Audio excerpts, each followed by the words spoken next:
All right. Good afternoon to everyone joining us here in person, as well as those of us joining us online. We're going to go ahead and get started. I appreciate you guys coming out in person on this very, very chilly day for this area of Georgia. And for those of you online, thank you for taking the time to join us. My name is Kathleen Tremblay, and I am the Program Director for CDBG-DR at the Georgia Department of Community Affairs.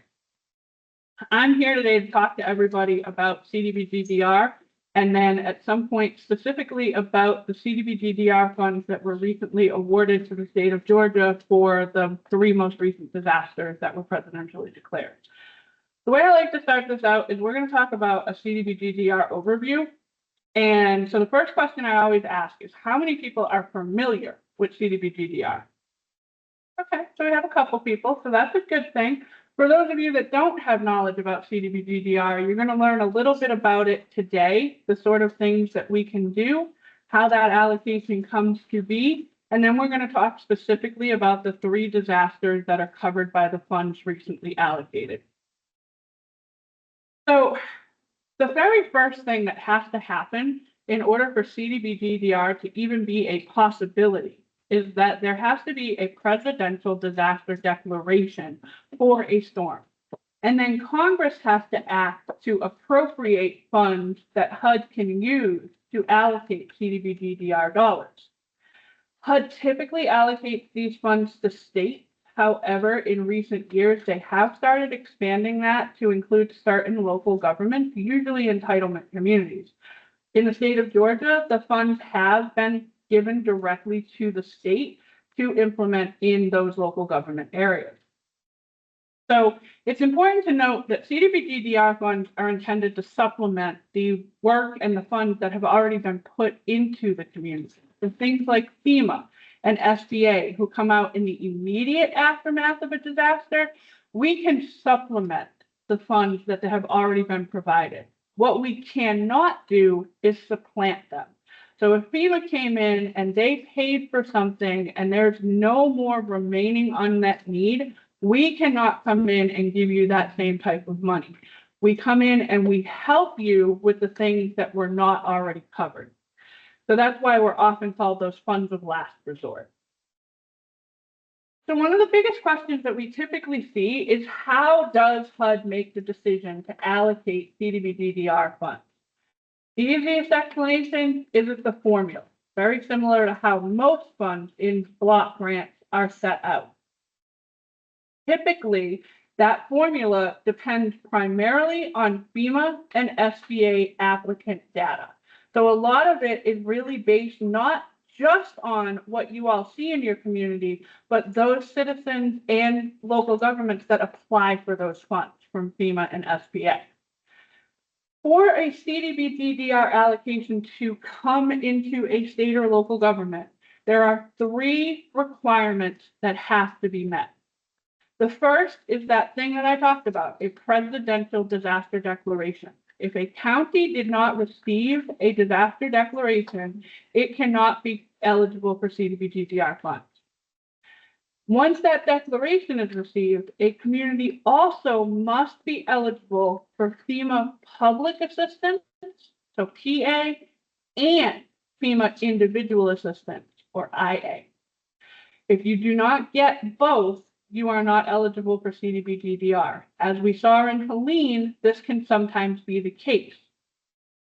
Serious unmet needs remaining in an aggregate amount. This is in your housing, your infrastructure, and your economic development.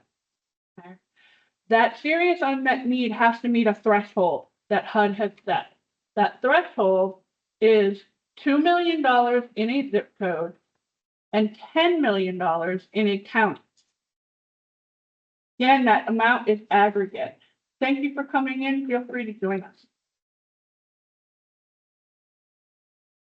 So here's the part that's often hard to understand and accept, and I'm right there with anyone who can't. But CDBG-DR is long-term recovery. And when we talk about long-term, we're not saying 6 months or 8 months after a disaster. We could be years after a disaster before CDBG-DR takes effect. So we have a brief overview.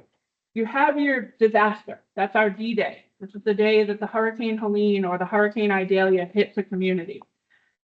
No less, historically, than 120 days after a disaster, we could see what is called an allocation announcement notice. This is the notice that HUD publishes in the Federal Register that says this is how much money is available to each community.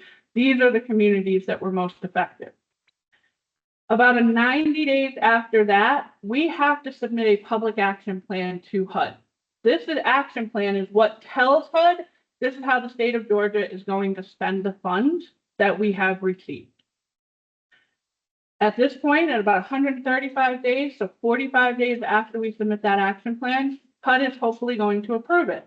One thing I like to boast about, I'll be honest, is that the state of Georgia has a very good history of getting our action plans approved the first time out the gate. And we are confident that we will be able to do that as well this time. About 180 days after that allocation announcement notice, HUD will issue a grant agreement. That goes through, the legal processes and all the things that it has to. We sign it and we send it back to HUD. Within about 30 days, so now we're at the 210-day mark, HUD will execute that grant agreement and give us our funds. We'll have access to them. Once we have access to the funds, it takes time to begin implementing programs. So now we're probably about 315 days down the cycle. At about 375 days, program intake, marketing, outreach, all of these things begin for the different type of programs that we're operating. So all in all, historically, what we have seen across all of the allocations that we've received in Georgia, as well as other states, is that it can take 495 or more days for CDBG-DR funds to actually start hitting communities. So this is why we say it's long-term recovery. So now the reason that most people are joining us today is we are here to talk specifically about what we have labeled the 2023-2024 hurricane allocation. The reason we have done that is because this particular allocation is for the 3 hurricanes since 2023 that have been presidentially declared. And the question that we're getting a lot of is, where are we? What are we doing right now? So looking back at a quick timeline, and this goes to show a little bit of that long-term recovery aspect, is on August 30th, 2023, Hurricane Idalia struck Georgia. She came in as a Category 2 storm that we were not expecting. I mean, at least the damage. September 7th, 2023, President Biden signed a major disaster declaration for Hurricane Idalia. That's that first step that we talked about. We have to have that declaration. So then, not quite a year later, August 4th, 2024, Tropical Storm Debbie struck Georgia. It took a little bit longer to get that presidential declaration, but we did get it in September of 2024. And then this is the one that everybody remembers. It was such a short time ago.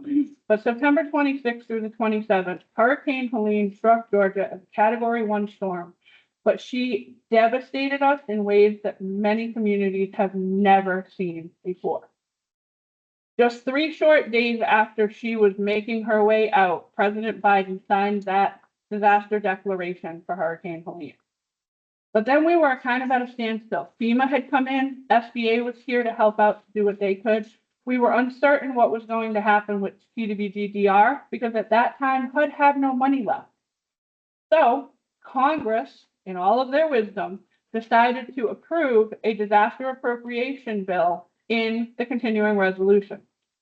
This bill included funds to be used by HUD for CDBG-DR to the tune of just over $12 billion. Keeping in mind, this was for every disaster that had been presidentially declared through years 2023 and 2024. What that meant was that on January 16th, that allocation announcement notice came out. It was published in the Federal Register and awarded the state of Georgia $265,726,000 for Idalia, Debbie, and Helene long-term recovery. So what now? So once that allocation announcement notice came out, and honestly, even before that, DCA was already hard at work with developing a public action plan. So the CDBG-DR team jumped in. We procured a vendor who is working with us to write that action plan, which includes several types of assessment, including an unmet needs assessment, a mitigation needs assessment, civil rights assessment. And what we're doing now is collecting all of the data so that we can tell HUD in that action plan, these are the types of programs we plan to do. This is how much Georgia actually needs to be made whole after these disasters. There is a 30-day public comment period required for that action plan.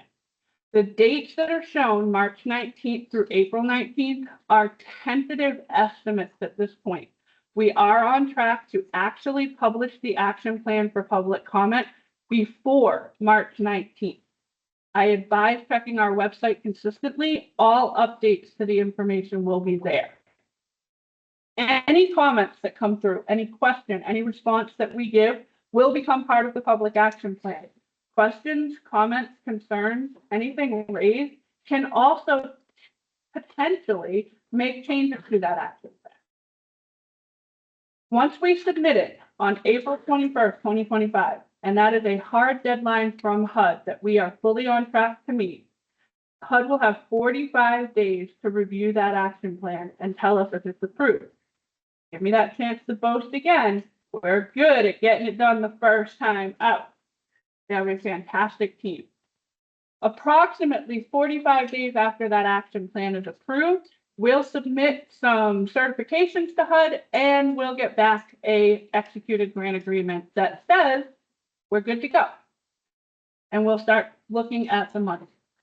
And that's where we come to, this is where we can spend the money. So HUD has that formula allocation that I spoke about a little bit earlier, that $2 million of unmet need in a zip code or $10 million of unmet need in a county. They identify those communities as something called most impacted and distressed, or what those of you who are familiar with DR will know as MID. So they tell us these things called HUD identified MID. In the 2023-2024 hurricane allocation, there were 20 HUD identified MIDs out of the 61 eligible counties for CDBG-DR dollars. Most of these come through as a zip code because it's a much easier burden to meet that $2 million. Some, a couple, came through as counties. But the great thing about CDBG-DR is that we oftentimes get a little bit of leniency in the rules. HUD gives us some ways to be flexible. And one of the ways they do that is that we can expand a zip code to include the entire county. So it isn't just that one zip code in a county that's going to get the assistance. We are going to expand these zip codes to include all of the county. Now, this is where people start to be like, uh-oh, 80% of the funds, so of that $265 million, 80% must be expended in those HUD mid counties. That means that those 20 counties, 80% of this fund must be spent. This is per federal regulation. DCA does not have the ability to make a change to that. But back to that flexibility that disaster recovery and HUD and Congress have given to us. DCA is able to take that additional 20% of that 265, and we can do what are called grantee or state identified MIDs. And what that means is that a county that has received both FEMA public assistance and FEMA individual assistance is eligible potentially to be identified as a state identified MID and receive the maximum of up to 20% of those funds. Now, it is important to note that HUD does have strict requirements for the data that can be used to prove a state identified MID, and that not all of the 41 eligible counties are going to qualify to get that designation. So, quickly, I'm not going to read this list to you all. This presentation is available on our website, as well as, for those of you in person, paper copies. What I will say is that these counties on the screen now are the 20 HUD identified MIDs. And being that we are here in Coffee County, Coffee is on this list of HUD identified MIDs. These are, the next two slides are the 41 potentially eligible state identified MID counties. Again, not going to read the list. The presentation is available on the website. But for those of you like myself who are more visually inclined, here's a map that shows us a little bit easier to see just where the devastation from Hurricane Helene, Idalia, and Debbie came from. Those communities listed in pink that you see on the map are our HUD identified most impacted and distressed. Those identified in green are the potentially eligible to be state identified MIDs. So what can we do with the money? There's a lot of different things that we are able to do. I want to talk a little bit about that. So how many people are familiar with the annual CDBG? Most people. Okay. So the first way that the easiest way to explain it is if it is CDBG eligible, it is CDBG-DR eligible. That being said, we still have a lot of that flexibility. There are some things that disaster recovery can do with that block grant money that annual CDBG cannot. For example, new construction of housing. That is something that we have done in the past, and we do have the capability to continue doing. But we kind of bunch our potential activities up into those typical categories. So in housing, this is not an exhaustive list. There is many, many, many things that we're able to do. But an example of some of the things that we have done in previous allocations include single-family, homeowner-occupied rehabilitation and reconstruction programs. We have done multifamily rehabilitation. We've also done rental property rehabilitation. On the infrastructure side, we can do your normal water, sewer. We can do streets and drainage.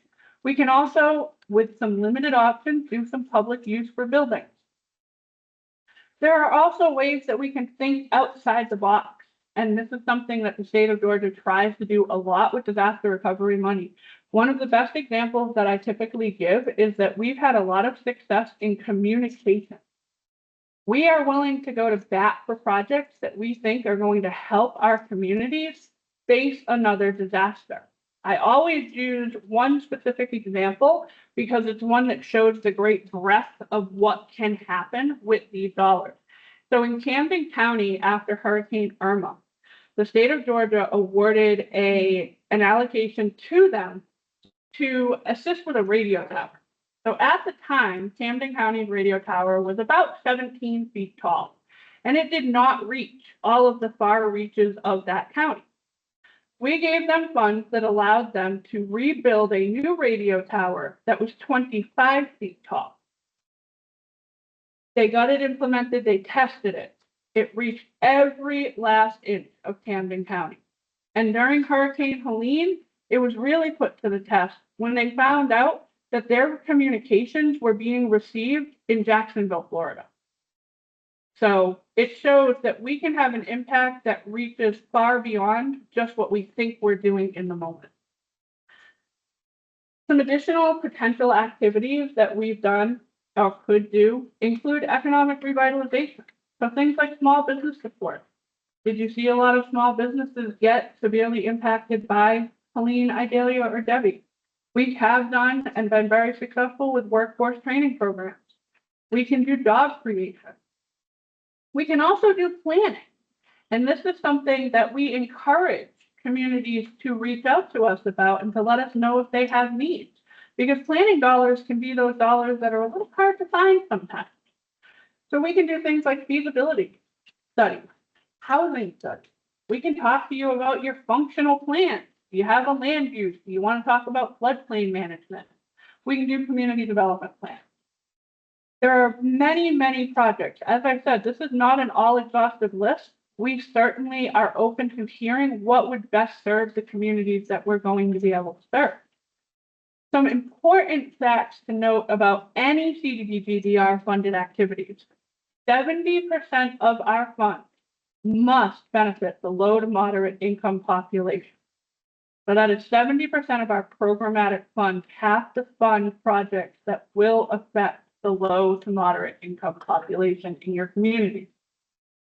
15% of the funds, which is a specific amount identified by HUD. It is not 15% of the 265 million.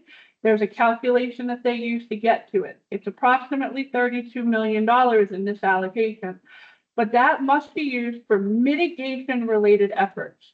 Those mitigation-related efforts are those, how do we prevent needing to rebuild the same thing the next time the storm hits? It can be things that are standalone projects that are mitigation-based, or we can incorporate it into the projects or activities that we're going to be doing. The example I use is we got a small allocation for some tornadoes that hit the metro Atlanta area in January of 2023. And we are operating that small single-family homeowner rehabilitation program. In that program, every house that we rehabilitate or rebuild will have a fortified roof, which is a higher standard that lives up to some standard of wind resistance. I don't claim to have those numbers in front of me today, but it is something that we are looking at potentially to also add to this allocation. And that will hopefully help those homeowners not have as much to repair the next time the storm comes through. We all know it's when, not if. And then finally, every funded activity has to have a tie back to the storm. But it is really, really important to note that this can be a direct or an indirect tie back to the storm. So when we think about that direct, we know that the hurricane came through and it blew windows and it tore off roofs and it knocked down signs. Those are the direct impact. We know that the storm caused that. When we think about indirect impact, one of the examples that I tend to use is we also know that trucks have to come in, big heavy trucks, to remove all of this debris. And maybe you've got some roads that can't stand the traffic of those heavy trucks. So they get torn up as the trucks are doing something that we need them to do. We need them to take the debris away. That's an indirect tieback, because even though the storm itself may not have caused that damage, the results of that storm did cause damage. So we're still able to do that. And we are available to help any community help figure out whether it's a direct or indirect tieback to the storm. So the biggest question for everybody here, how can you help? It's data. It's always the data. It's the story. In preparation for needing to get data from you all, and this is the point where I go very, very cliche, and I say, please help me help you. We are conducting 2 unmet needs surveys. One of these unmet needs surveys is designed for the general public. So this is your local business owner of maybe that gorgeous pizza place that we ate at for lunch fireside. This might be your citizen, Joe Jones down the street, whose house was damaged. It could be a nonprofit that is helping the citizens of your community. It's a public survey asking for what are they seeing? What do they see as they come through the neighborhoods? What was their effect? Was their home damaged? Was their business damaged? We want the public to be able to weigh in and tell us what they see. And then we have our other unmet needs survey, which this is the funny little acronym, UGLA. For those of you that don't know, it's Units of General Local Government. So this is the one that we want the local governments to fill out. And there's 4 parts to that particular survey: housing, public infrastructure, economic revitalization, and planning, as well as some general comments, areas to input comments. But what we would like to see is those units of general local government from those 61 counties that are on this map. It's not that we don't want to hear from the other communities that were affected, but what we need is data from these 61 communities that can show us what they need because they're eligible for these funds. So, there we go. The difference between the public and the unit of general local government survey is that we are asking for contact information on the local government survey. Each page, housing, infrastructure, planning, and economic revitalization, will have a spot to put a name, a phone number, and an email address so that we at DCA can get back in contact with you. The survey is going to give us the briefest of information. We are going to reach out to everyone to get the actual data. There is no ability to upload documents in the survey, so we will be reaching out so that you can submit what is necessary, to ask questions, to follow up with everyone. It does not need to be the same contact person for each area. We understand that in some communities, housing is handled by person B over here, and infrastructure is person A over here. Planning might be a whole different department. So we understand that. It does not have to be the same contact person. This is why you will see when you look at the survey that every page has an ability to list a contact person. So, survey links. Some of our printed presentations have this survey link listed in it. Some of them may not. Some were printed prior to us getting the links available. If you do not have it, or if you cannot read it because it is tiny print, these are available on our website. And this presentation, as I said, is also available on the website, so you'll be able to click the link and get to the public surveys. So back to that, help me help you. Publicize this. This is public information. This is data we're asking for everybody. So if you go to church on Sunday morning and you know that you can get me 50 public surveys by talking to your church members, please do so. If you are in a college class and there's 30 students that might be able to do it, give them the information. If you know that there is a local government that is one of these 61 and that they couldn't attend any of these sessions, pass this information along to them. Post it on your websites, throw it on your social media. We want as much information as possible because we want to be able to help you. I can sit up in Atlanta and read data all day long, but what I can't do is know exactly what you all need in your community. I'm not here, but I need you to tell me. And it's not just about data. I think that's really important to note. It's about the story. We need to tell HUD and we need to tell Congress just how important these dollars are and exactly what we can do and how the money will have an effect if we can continue to do it. So help me tell your story. One thing to note about our website is late last year, October, we underwent a website change. So for those of you that might have the old DCA website bookmark, the dca.ga.gov, please delete those bookmarks. The new website is now dca.georgia, completely spelled out, .gov. I seriously advise bookmarking the disaster recovery link. All information, all updates will be consistently posted on that site. If you go to the dca.georgia.gov, you can link to disaster recovery by just scrolling down a little bit, and we have a pretty little picture. Link there, it'll bring you directly to our site. Okay.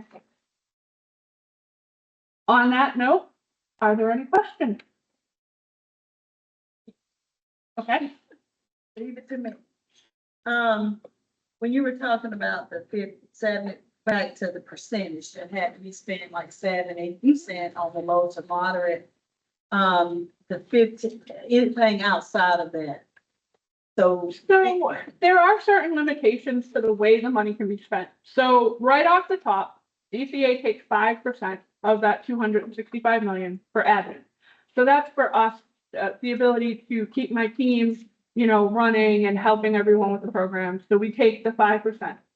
We can use up to 15% of the 265 million for planning purposes.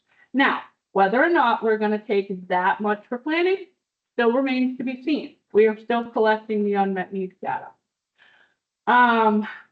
There is a requirement in the regulation that we equitably distribute the funds based upon what the unmet needs said. So right now, and these are very, very tentative numbers that could change in the next couple of weeks, but right now we're looking at an equitable split. It's going to be somewhere around 65% housing, and we're still working out the infrastructure and economic revitalization. Okay.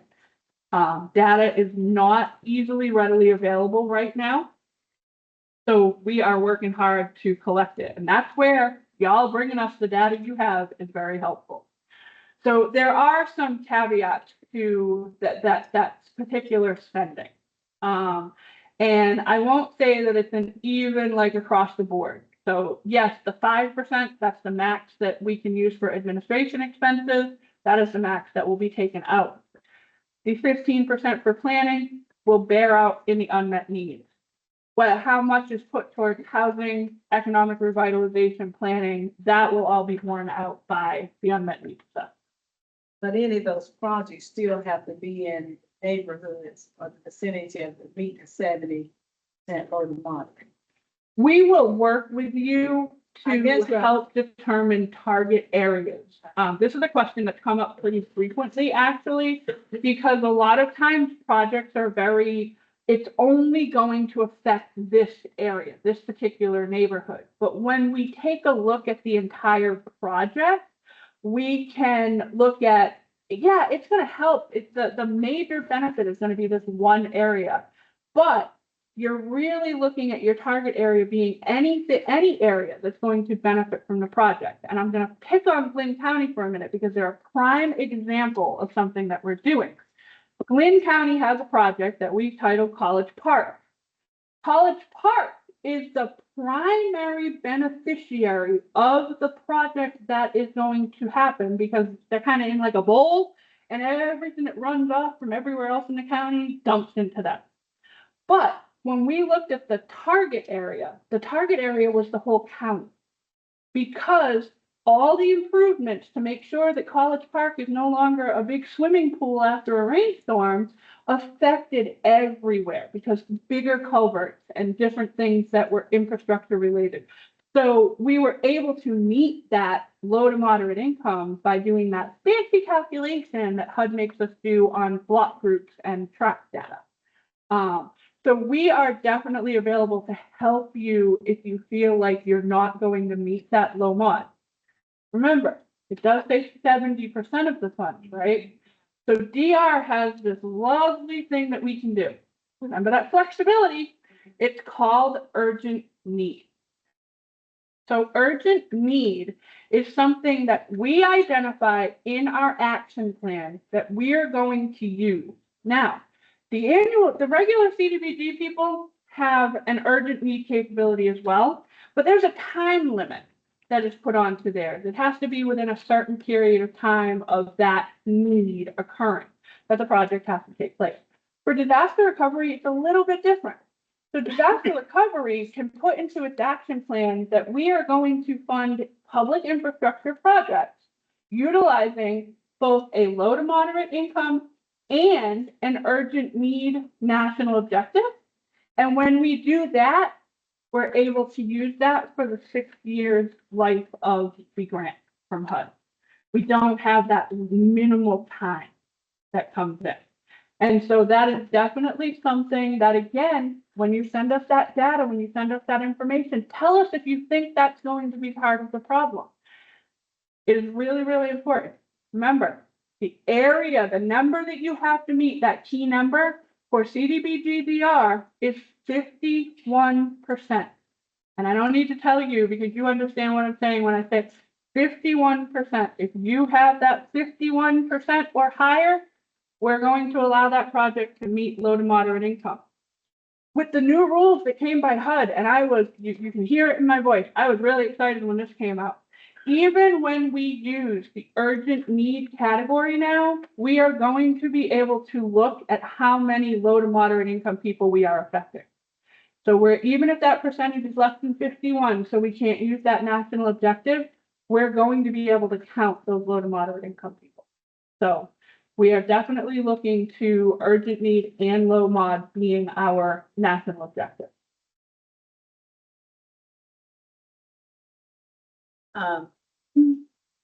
I'm sorry if I missed it, the deadline for the survey. Will be posted by tomorrow on the website. We're trying to give as much time as possible because these meetings are ongoing, but also make it so that we can read the data before the surveys, before they come in. So it is important to note though, that we are going to have a deadline to which if you've submitted the survey by that particular date, that the information you provide will likely be included in the action plan. However, the surveys will stay open even beyond that date for a period of time because data is forever changing. Just today, I had a meeting with our vendor and we learned that the data and information that HUD received to make their determinations has significantly changed. So because FEMA is still awarding money, because SBA is still finally sending out loan payments, that data is forever changing. And that's going to be the same thing in your communities. So even once we have an approved action plan, if we're still collecting data that shows significant changes, we have the ability to amend that action plan if necessary. Yes. So the surveys will be posted tomorrow. Will be available tomorrow. Oh no, the surveys are available now.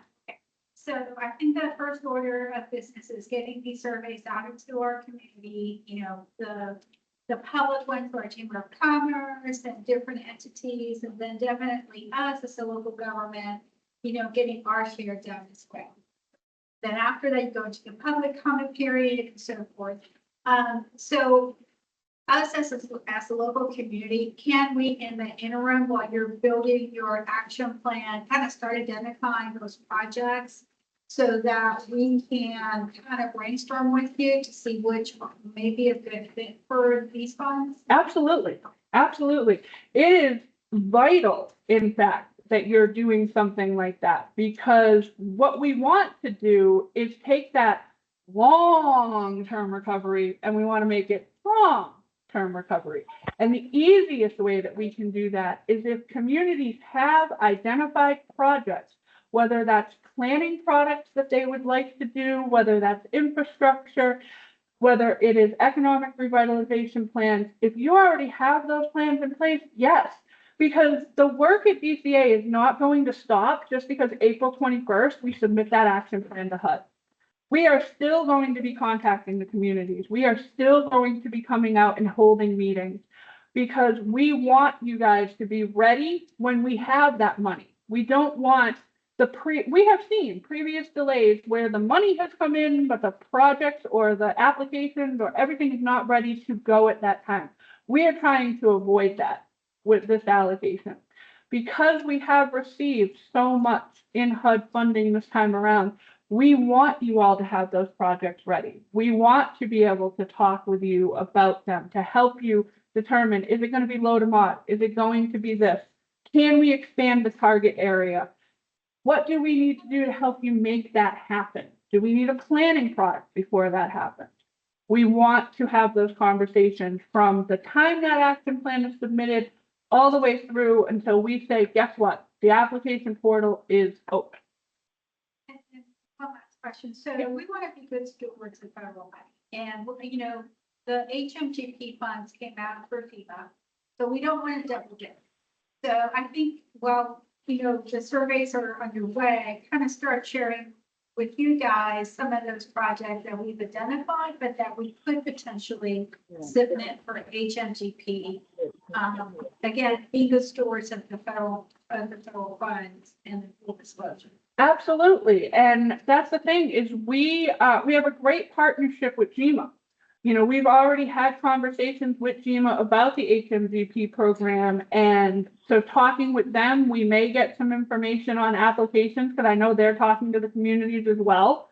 But yeah, if you all are willing to share that too, and honestly, we could throw together a group meeting, GMA DCA in the community. Let's talk about what makes sense. What does GMA see their HMGP most likely going towards, and what are their priorities?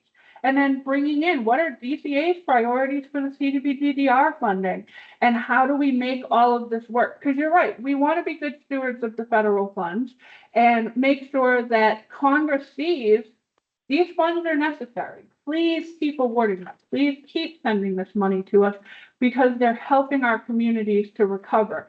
And if we can show that we're being good stewards, all the better. And it's one application per community.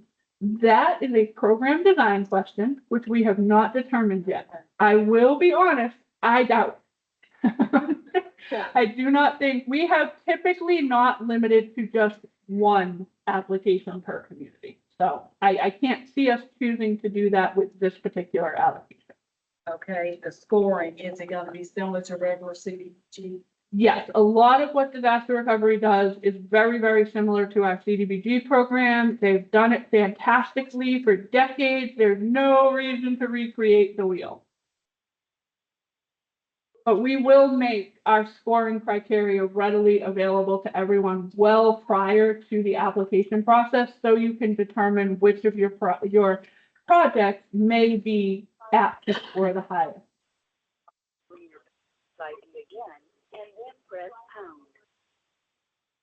Any other questions in the room?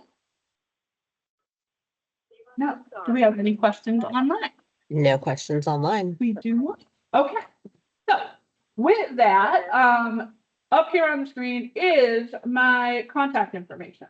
So what I will say is I apologize for not having business cards for those of you in the room, but please take down this information. I am traveling next week as well to do 3 more of these meetings in some other affected communities. So what I will say is if you send me an email, please allow me a little bit of grace in the amount of time it might take me to reply. If you want to reach me immediately, that cell phone number will ring to this phone, which is always on me. So feel free to use it. With that, thank you guys again for coming. Thank you for the great questions and the interaction. We definitely appreciate it. We want to hear from all of you. This is a partnership. We can't do this without the community. We want to help you guys recover, and this is the best way that we know how. So thank you. Thank you. If there are no questions in the chat, we will close the meeting out. Thank you for all the online attendees as well.